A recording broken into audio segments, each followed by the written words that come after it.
Agora eu quero falar com vocês, explicar para vocês o que é a tal da neuroplasticidade que a gente ouve tanto falar. Eu vou explicar isso sem muito termo técnico, porque eu entendo que o público aqui é um público mais leigo, tá? O que vocês querem, na verdade, entender o funcionamento e como que a gente usa isso na prática. Então, quando a gente fala de reabilitação neuropsicológica, do que a gente está falando? De usar essa neuroplasticidade do paciente. A gente sabe por meio de estudos que o nosso cérebro é plástico, ele é neuroplástico. E o que isso significa na prática? Significa que quando a gente aquece um plástico, a gente consegue modular esse plástico, certo? É a mesma coisa que acontece com o nosso cérebro. A gente vai modulando o nosso cérebro a partir dos estímulos que a gente vai dando para ele. Então, o nosso cérebro se torna muito bom em fazer aquilo que ele faz muito, aquilo que ele faz com frequência. Toda vez que a gente dá um mesmo tipo de estímulo para o nosso cérebro, ele vai ficar muito bom e adaptado para aquilo. Então, se você é uma pessoa que manobra carros o tempo inteiro, você vai ser um excelente manobrista de carro, porque o tempo inteiro você vai estar fazendo aquilo.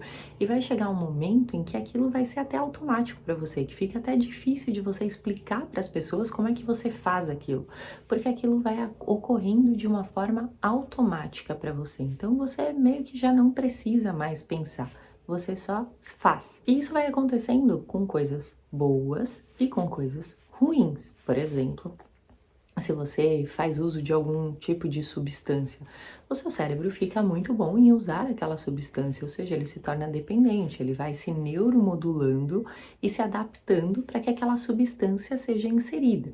Então ele fica esperando pela cocaína ou pela nicotina, ou seja lá o que for, que você estimulou e trouxe no seu ambiente para o cérebro. Quando a gente trabalha, por exemplo, com um paciente que teve um tipo de lesão cerebral, vamos supor que o paciente teve um AVC, e aquele AVC fez com que ele perdesse uma determinada capacidade cognitiva. E aqui na nossa metáfora, essa determinada capacidade cognitiva vai ser descrita como um cone que está numa rua impedindo que os carros passem. Ou seja, aquela área do cérebro ficou interrompida e não está permitindo conexões neurais, né? Conexões entre neurônios. O que a gente vai fazer com esse paciente? A gente vai reabilitar, ou seja, a gente vai reensinar aquela habilidade cognitiva. Vamos supor aqui que seja uma questão que tenha afetado a memória de curto prazo. Então, a gente vai começar a fazer exercícios com esse paciente para que o cérebro consiga reabilitar essa função de memória de curto prazo. E aí, os carros vão passar a contornar esse cone, ou seja, o cérebro vai encontrar um outro caminho neural, uma outra via, para executar aquela mesma função. A gente consegue reabilitar. Antes, há muito tempo atrás, achava-se que essa capacidade de neuroplasticidade ela era presente somente nas crianças e que os adultos e as pessoas mais velhas já não tinham mais essa habilidade. Mas hoje a gente sabe que sim.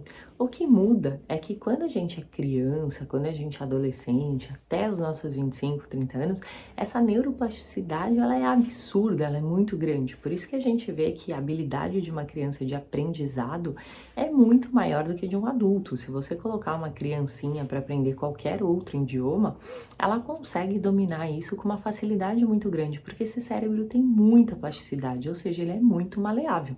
Mas isso também tem um lado ruim, porque neuroplasticidade não é só pro lado bom. Ou seja, se esse adolescente começa a usar droga, essa neuromodulação e essa circuitaria cerebral vai ficar ainda mais forte para aquele tipo de vício ou para aquele tipo de comportamento agressivo, seja lá o que for.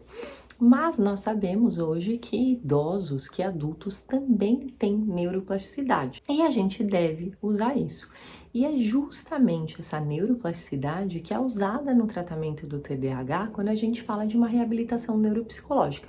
Ou seja, a gente começa a fazer com que esse paciente ele execute cada vez mais as funções cognitivas dele, para que por meio da execução dessas funções cognitivas ele vá consolidando aquela circuitaria cerebral, consolidando aqueles caminhos neurais e deixando isso cada vez mais forte, cada vez mais fortalecido. E aí, como todo processo de aprendizado, isso começa a ocorrer de uma forma natural. Quando a gente pensa num processo de aprendizado, a gente entende que ele funciona mais ou menos assim. No início eu nem sei que eu não sei, porque eu nunca tentei. Então, às vezes eu até olho e acho que é fácil. E aí, quando eu vou executar a ação, eu vejo que não é tão fácil assim. Vamos pensar em quando a gente começou a aprender a dirigir.